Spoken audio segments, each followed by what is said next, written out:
Hello, everyone. I'm Bill Raggio. I'm a senior fellow at Foundation for Defense of Democracies and editor of FDD's Long War Journal. This is Generation Jihad, the podcast that covers all things in what used to be known as the global war on terror, but we now call the Long War.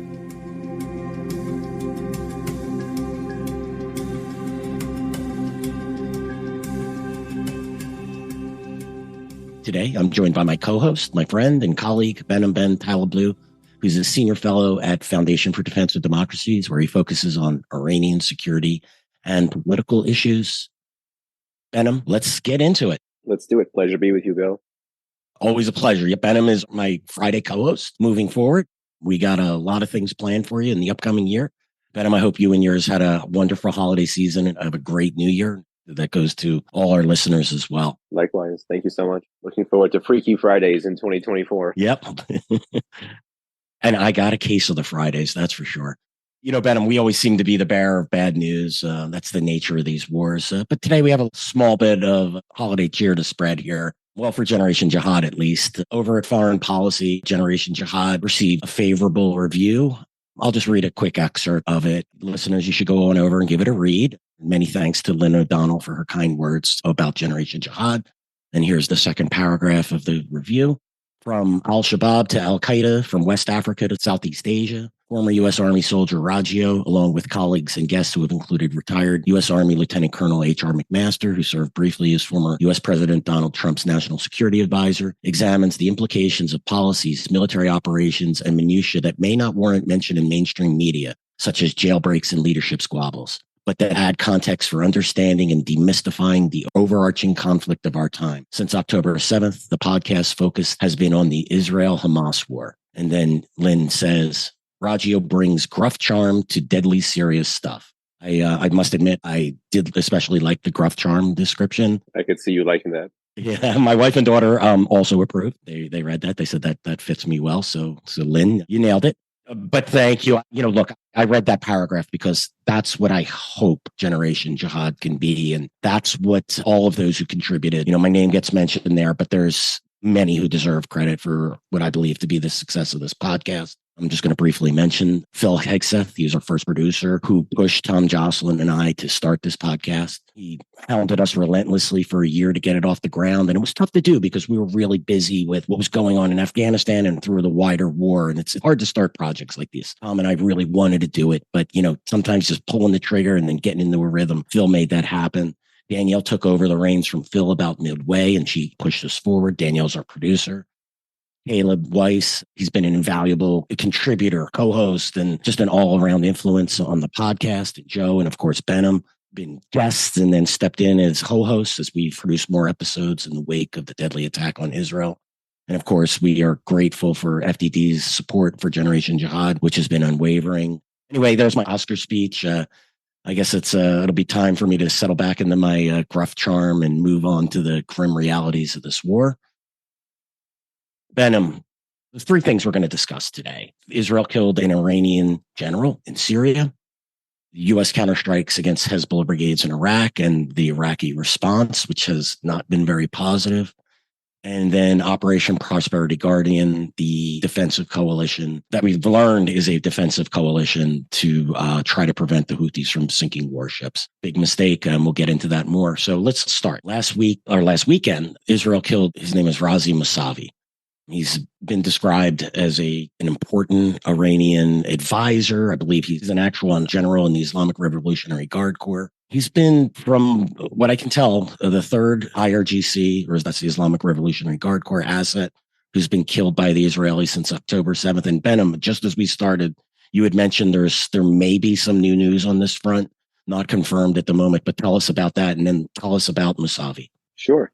Well, in essence, there's a story breaking as we speak now from Al Arabia's Al Hadath, Saudi-owned media station, about another strike in Syria, in and around the Damascus airport.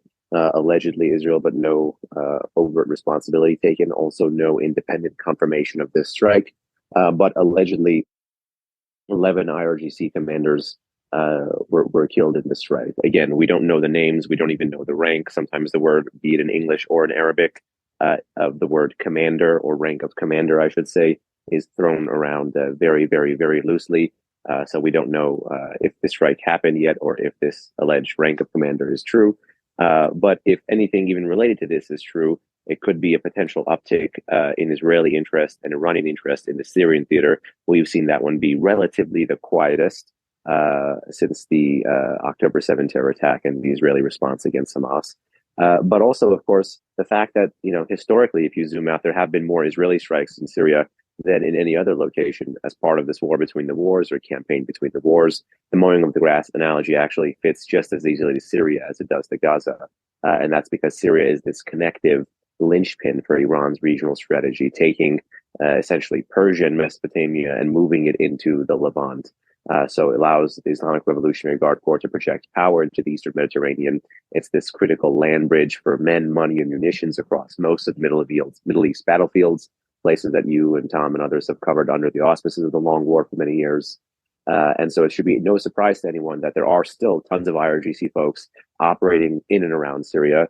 The goal is to keep Assad stable, but also to continue to allow Syria to be a staging ground for weapons being transferred to Hezbollah in Lebanon. And that is one of the things that reports, some following, some predating the death of the killing of Razi Mousavi, who allegedly the Israelis had tried to take out several times before and had failed or had been unable to do so, was all about.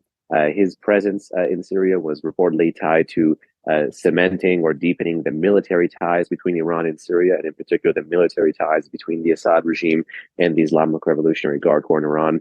There are quotes about Soleimani, perhaps apocryphally attributed to him, saying that Razi Mousavi would be martyred in Syria.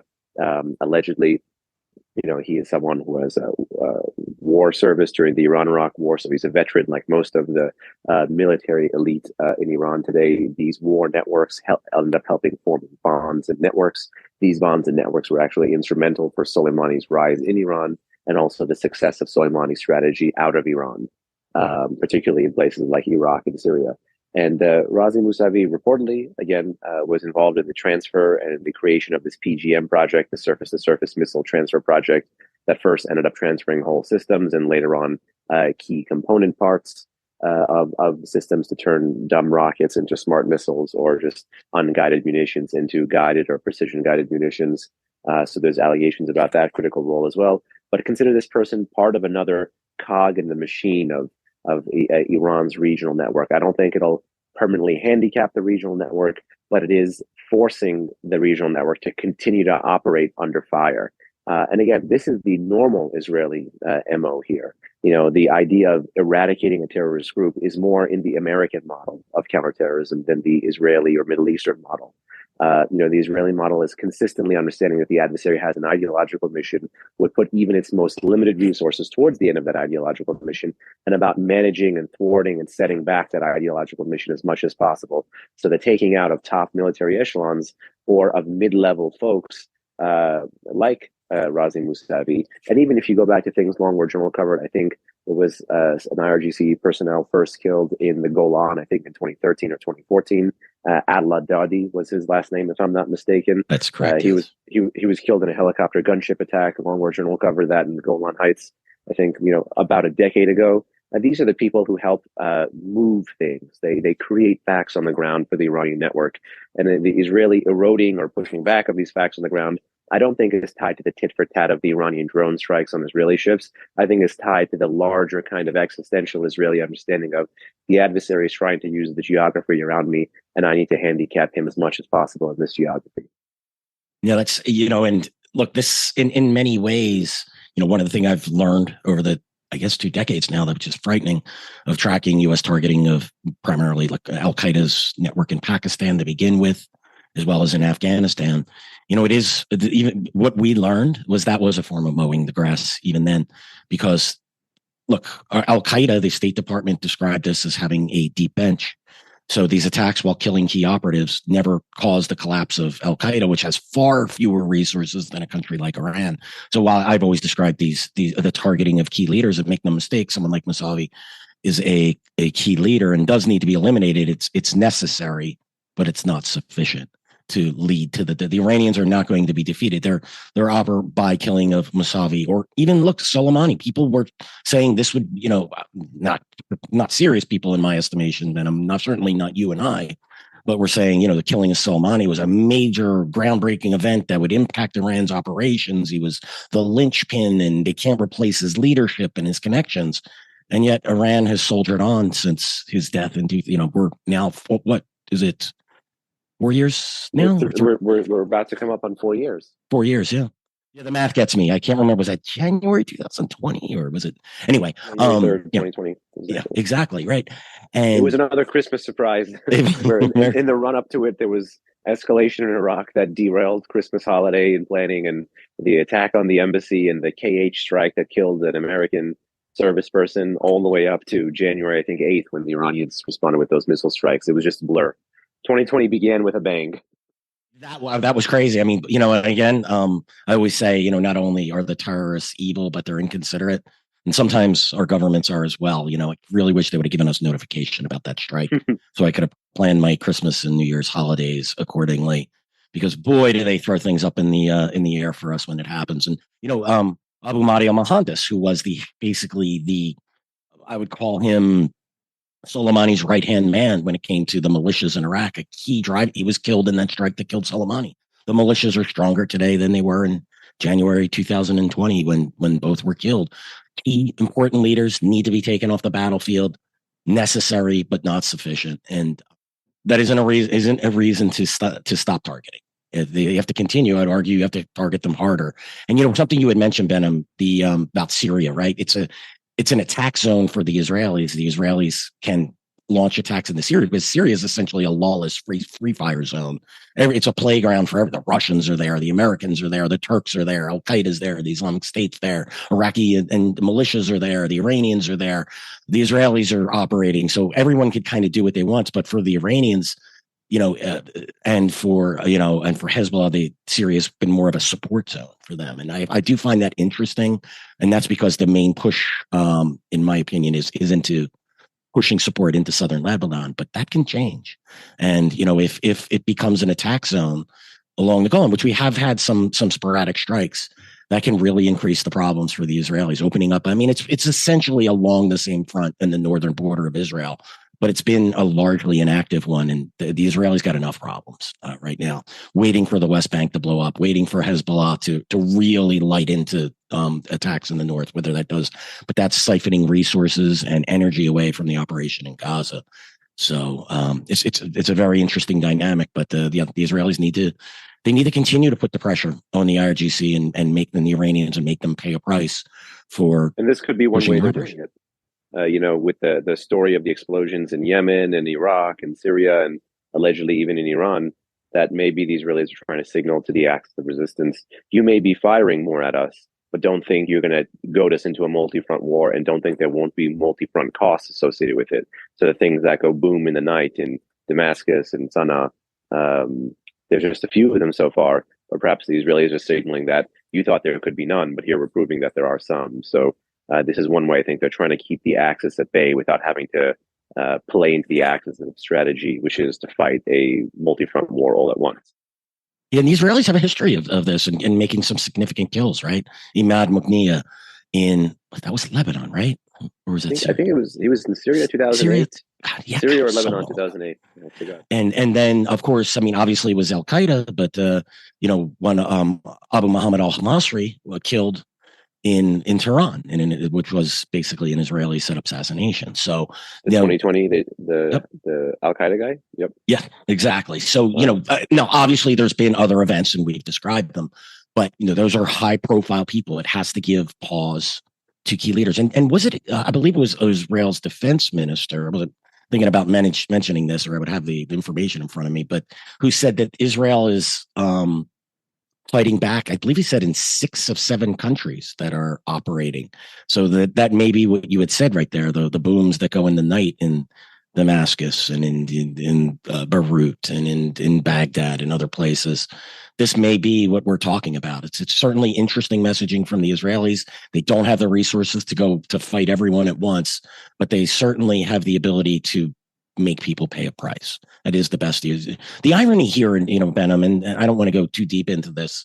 I think we save this for a future episode, on overall strategy. Is the Israelis have minimal resources to go after their enemies, and I think they use what they have as wisely as they can. Where the United States has more resources than anyone in the world to go after its enemies, and it practices maximal restraint. It's and we'll talk about this a little bit further with Prosperity Guardian, and the operation to prevent the Houthis from sinking shipping in our warships. And it's just really frustrating to watch a country like Israel, that's fighting for its life, doing everything it can, using those resources to the best of its ability while we are, have abundant resources, and squander them by begging for deterrence.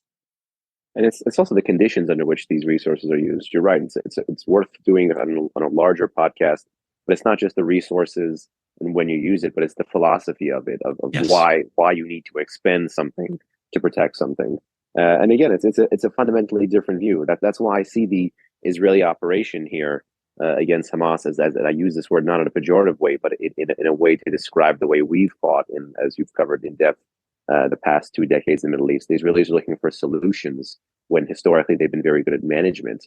And the reason the Israelis have been good at management recently is that in the past, when they've looked at solutions, like the 82 invasion of Lebanon, for instance, they end up begetting a larger crisis. So that even this Israeli mentality comes and goes based on these local conditions. And again, if you are a country with that capability and that kind of limited resource and are able to effectuate this larger deterrence bubble like the Israelis have, the question just then becomes, well, for the U.S., who has X number more capabilities and X number more resources, why can't we kind of reestablish that deterrence bubble? And then the intervening variable there is politics, will, philosophy, conditions.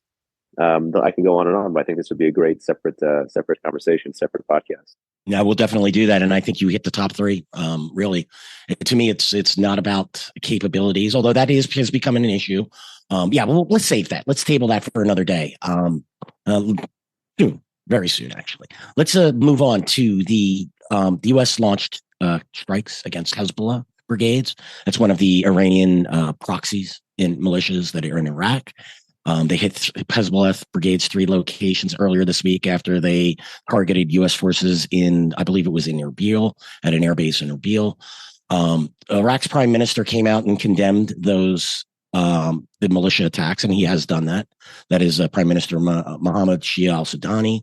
And yet he condemned the militias in a paragraph, and then devoted several paragraphs. This was on statements released on Twitter that condemned the U.S. counterstrikes as a violation of Iraqi sovereignty.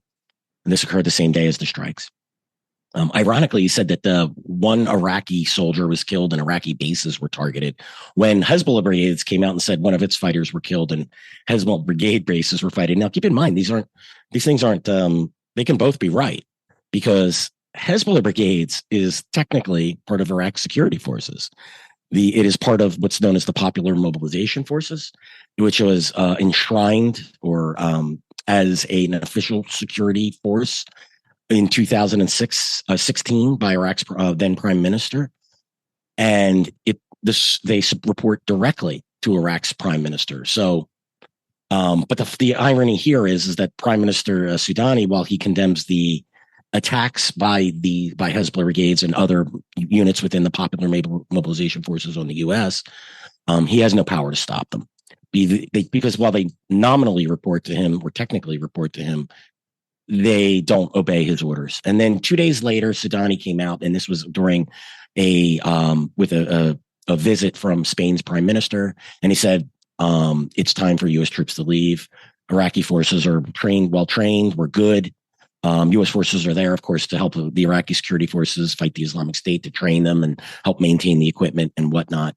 So, Behnam, what does this story tell us? Who has the upper hand in Iraq? When you look at what the U.S. is taking attacks from, essentially what are Iraqi security forces that are Iranian-backed. Prime Minister denounces U.S. counterstrikes, does nothing to prevent these attacks, and then he ultimately comes out and says it's time for the U.S. to leave Iraq. Who's winning in Iraq? Is it the U.S.? Is it Iran? Like you just said, it is Iran, but that that Iranian victory is midwifed by a whole host of local actors the Iranians have in Iraq, like a bloc in the parliament called the Fatah Coalition, like tons of elements of the popular mobilization units or popular mobilization forces, which are formally also part of Iran's axis of resistance, that coalition of terror and proxy and militia groups they've created or co-opted. You have, of course, the partners of Iran, of the IRGC in the business world, then the puncturing of the cultural and religious and, most importantly, economic institutions of Iraq. I mean, just to a degree, Iran is using Iraq as a more than a buffer, but as a proxy state as well. We talk about Iran's proxy strategy from bottom up, but the longer you take a view of post 2003 Iraq, and the longer you see the U.S. trying to stabilize and build effective central government there, the more you see first the Iranians move from trying to defeat the U.S. strategy there to permit the U.S. to have a semblance of stability there, such that the Iranians would come and puncture it just as they're doing. And here they're using formal government institutions. You get the Iraqi prime minister. The Iranians didn't call the Iraqi prime minister and say, tell him to do this. The conditions created around the Iraqi prime minister forced him to do this: political, social, economic, military. Just like the conditions in 2020 with the parliament, perhaps less relevant to the actual move to get the U.S. to leave the country, also led to a resolution in 2020 after the killing of Soleimani to evict the U.S. And this is Iran's larger play here, to beget a cycle of violence, just like the October 7 world, use military means to achieve a political end, start a cycle of violence that somehow ends up legally and politically circumscribing the U.S.'s room for maneuver in the region, one goal of which is to get the U.S. out of Iraq so that full-time domination and proxy strategy of Iran in Iraq can become more complete than ever before. And this is something I actually do fear, because this is where the administration does harbor a similar understanding of what Iran's goal in Iraq is. But to that degree, they will say, aha, because there is politics in Iraq, because these conditions are sensitive, therefore we cannot do the things that we just did very limitedly. And if we do them, we may have to do them in an even more limited fashion.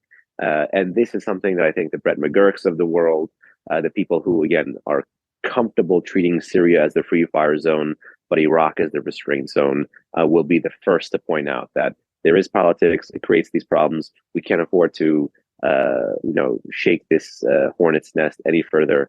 And I think moving into 2024, we will continue to have unclear conditions under when the U.S. can use force against the Iraqis and by default, their Iranian kind of paymasters. And so long as this kind of murkiness continues, the Iranians will be the net victor in any case. Are strikes happening or are strikes not happening? So two quick things. I couldn't agree with you more. This is, and that's an excellent description. And look, I describe Iraq as an Iranian satrapy at this point. It's almost there. You're correct. They're not the prime minister isn't receiving direct orders, but the Iranians are dictating the political and military outcomes inside of Iraq. And as far as McGurk goes, he's one of the ones who's responsible for getting Iran to this point in Iraq. Keep in mind that this is one of the things that, and there's a lot that's bothered me in covering this war for 20 years. But when the Iraqi government went on the counteroffensive against the Islamic State, the popular mobilization forces, which, as we've just discussed, is, dominated by the militias, Hezbollah Brigades, Asiba Haq, we can go on and on, the Iman Ali Brigades, things like that. These are all Iranian proxies, very dangerous terrorist organizations responsible for killing hundreds of American troops. They were formed because the Iraqi army was collapsing and the Islamic State was pressing on Baghdad from the north and actually from the south and the west as well. So these militias went on the offensive, and the U.S. was providing air support for these militias as they were marching against the Islamic State. And the U.S. military commanders were calling them Iraqi security forces and faking them for their actions, even as places like Human Rights Watch were issuing reports about how once these militias were entering cities and towns, were ethnically cleansing them, rounding up all the Sunni military-age males and executing them and whatnot. I just, the McGurkian Iraqi strategy, which he's also responsible for doing things like supporting the the the PKK or the Turkestan workers' parties and rebranding them as the ironically, a Marxist terrorist organization that is a foreign or listed as an actual foreign terrorist organization by the U.S. State Department, and rebranding them as the Syrian Democratic Forces or Front or whatever. And U.S. soldiers wearing PKK patches on their shoulders while operating next to them. This is what you get when you get muddled policies, when you don't understand who your friends or your enemies are, and you can't even understand what a terrorist looks like. The end result is Iranian predominance in Iraq. And often in Syria, with their goal of keeping Assad and Russia's goal of keeping Assad, and our initial older goal of Assad must go. I mean, let's not forget that is a major victory for this network. And again, this I don't want to get too down the rabbit hole, because I think we see Iraq the same way here. But on this point, this could also be worth a separate podcast. But on strategy, right? Like, who do we define as a terrorist for the foreign terrorist organizations list? The list doesn't come out of thin air. And you're absolutely right about the inability to distinguish between friends and foes. And sometimes it is wise for the U.S. to have a murky strategy. And sometimes it is wise for the U.S. to have to liaise with people it finds reprehensible. But the consistent inconsistency of that is also part of the story of how we got to where we are. Again, providing air support in Jolfa Sahar 2014, 2015 to these militias. This later on embedding in northern and eastern Syria with PKK, Kurdistan Workers' Party patches rebranded as SDF. The drama that causes with NATO ally Turkey. Then the pulling back, the support for Baghdad when the Kurds in the northern Iraq tried to go for a referendum, an independence referendum there, and just washing these militias that previously received air cover support Baghdad, slaughtering of folks in the north in Iraq. There's a consistent inconsistency here, which raises the question of what is our role? Are we legalistic watchers on the sidelines, just documenting who meets the definition of a terrorist and applying the label? Or do we intend to use a clear, coherent definition of a foreign terrorist organization or a state sponsor of terrorism to achieve an end? Is it just the stigma, or are we planning to use this to achieve an end in places like Iraq, Iran, Syria, or globally? When you consider, I think it was the Trump administration that redesignated North Korea as a state sponsor of terrorism. So there is supposed to be a purpose to these listings and designations. There's supposed to be a stigma. And if the U.S. wears down that stigma with this kind of footsie, well, then obviously, if we are gray, not just about our strategies, but gray about our intentions, and gray about our motivations, and gray about what kind of outcomes we can afford to live with versus what we can't live with, then the Iranians will come back at you with black and white about their intentions, black and white about their motivations, and black and white about what they need to survive. And in essence, you're seeing that black and white divide right across the middle. And then, Behnam, you get things like polls that Generation Z, I guess they're calling them, the kids or adults between 18 and 29%, or 29 years old, about almost 20% of them think that Osama bin Laden is A-OK. I mean, of course, we're sending mixed messages out there, and people don't understand what I mean. There's other problems related to this. But yes, and that's for another day as well. Real quick, Behnam, we'll just quickly discuss the Houthis, and then we'll move on to our New Year's celebrations. I'm planning on starting this evening. That gives me a good 2 days of a good hard drinking ahead of me, I can think. How about you, Behnam? You in? I'd love to be in. I have some family time, then doing some low-key celebrating on New Year's Eve. Low-key celebrating on New Year's Eve is fine too. So there we have the Houthi attacks that continued. Another attack yesterday with I believe it was an anti-ship ballistic missile and a drone that the beleaguered USS Mason. You guys. That's not a slight on you guys. You're fighting a hard fight and putting a tough position. USS Mason has been on the front lines of this war in the Red Sea, and it is a war. We learned that last week. Operation Prosperity Guardian is defensive in nature.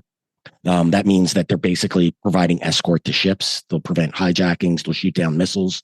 But there is nothing within Prosperity Guardian to attrit the assets used by the Houthis, the ballistic and cruise missiles, the helicopters used aboard ships, the drones, going after Houthi military and political leadership, or dare we say, go after Iranian assets like the spy boat that's moving around in the Red Sea that's providing intelligence. In my estimation, Prosperity Guardian, that was a disaster to begin with. That we couldn't muster 100 countries to get on board with this coalition and a couple to provide meaningful resources to go after the Houthi offensive capabilities and to escort these ships is just a disgrace. What's your take on Prosperity Guardian? I guess we're almost 2 weeks in. We're almost 2 weeks in. There is a lot of history being made for the U.S.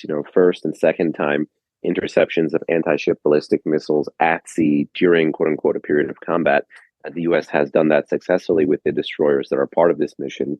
Allegedly, these capabilities would have been there as part of Task Force 153 anyway, but as part of this larger kind of multinational coalition, which, as we've alluded to earlier on this podcast, has had some drama, first with the French, now with the Spanish, and then, of course, the drama of not having all of its regional partners in there, something that the Iranians are somewhat smiling at. And in fact, when you add on stories of the fact that the Saudis don't want a harsh kinetic response against the Houthis for fears of activating a war that is still in ceasefire mode on the southern part of the Arabian Peninsula, then the Iranians feel again like there is success by using limited military means to achieve some kind of political end state. And the political end state is the constant kind of pulling away of America from its regional partners and getting America to pull punches in the region more than ever before.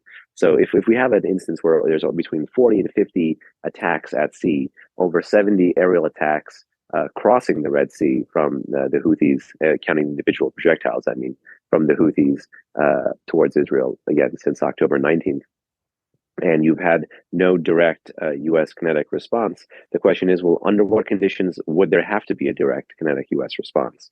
If a ship is hit, if a U.S. sailor or service person is hit, if the damage of a hit ship exceeds a certain cost value, or if the damage at a port city in Israel, like Eilat, for instance, exceeds a certain cost value, or doesn't force any kind of relocation or population moving, or pulling more air defense assets towards the southern part of Israel than ever before. It's a Rubik's cube. And thus far, you're absolutely right to call the nature of the coalition defensive, which means that moving into 2024, Iran and the Houthis are going to try to test exactly how defensive this will be. Can you get towards it with personnel? Is it best to do standoff weaponry? What kind of vessels should they be striking at? And the fact that all of this naval and maritime targeting is brought to you by a ship that has been there, this Iranian alleged spy tanker ship that has been there for at least half a decade, if not longer, permitted to operate and still standing and still not sunk, that tells the Iranians all you need to know, that you can have a floating command and control center near a major international maritime security coalition built off the back of an existing U.S. Force, a U.S. force deployment in the Red Sea, and still nothing. Yeah, and you talk about asymmetric warfare. $1 million missiles being used to shoot down $1,000 drones.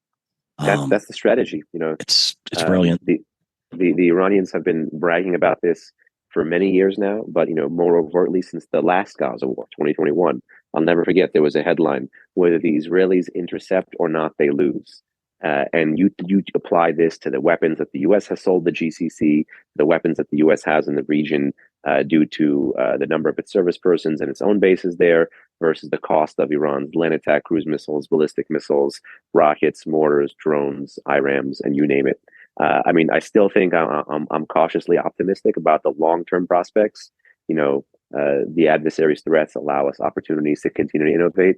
I, for one, would welcome something like the Iron Beam, in Israel being multiplied and shared more widely, as well as, of course, the drones that we could put on, the lasers that we could put on Aegis destroyers here. We just have to make that stuff cost effective and get around things like radar and weather. But other than that, until we get there, the financial incentive is going to be on the Iranian side. Yeah, absolutely. And, I'll end it with this. I think what we've seen over the last several months, particularly with inaction in the Red Sea against the Houthis and against the Iranians, we've elevated a second-rate militia, like known as the Houthis, into a regional power, and the Iranians, a power in the Middle East is now a regional power as well. It's It's pretty depressing. I don't share your optimism in the long term. We don't seem to learn lessons from these wars, but I, do hope we perhaps just optimism in the tech. yeah. I mean, listen, the ability to do it is there. What I don't see is the desire. Look at Ukraine we know we've been short on production artillery shells and other key equipment, and yet we won't ramp it up. And that just, begets a lack of seriousness that we're going to talk about in that strategy podcast. A lack of will. But yeah, let's end it there, Behnam. We got a lot to talk about this upcoming year, and I greatly look forward to doing it with you every Friday. Likewise. Thank you so much. It's been a privilege doing this with you in 2023, covering a lot of hot spots and a lot of hot issues and moving targets. And for better or worse, we'll have more to cover in 2024. Yeah, one sad thing with our work, sadly, the business is always booming. That is the nature of what we do. And because our enemies, they smell weakness and they keep coming at us. Behnam, really, the pleasure is all mine to have you co-hosting with me on Fridays. And thank you, everyone, for listening to today's episode of Generation Jihad. Just a reminder, you can listen to us on YouTube, Apple, Spotify, and anywhere else you listen to podcasts. Please subscribe to Generation Jihad and leave us a review. Preferably a positive one, but only if we earned it. Thanks again. We'll see you all again real soon, and a happy and prosperous new year to you and yours.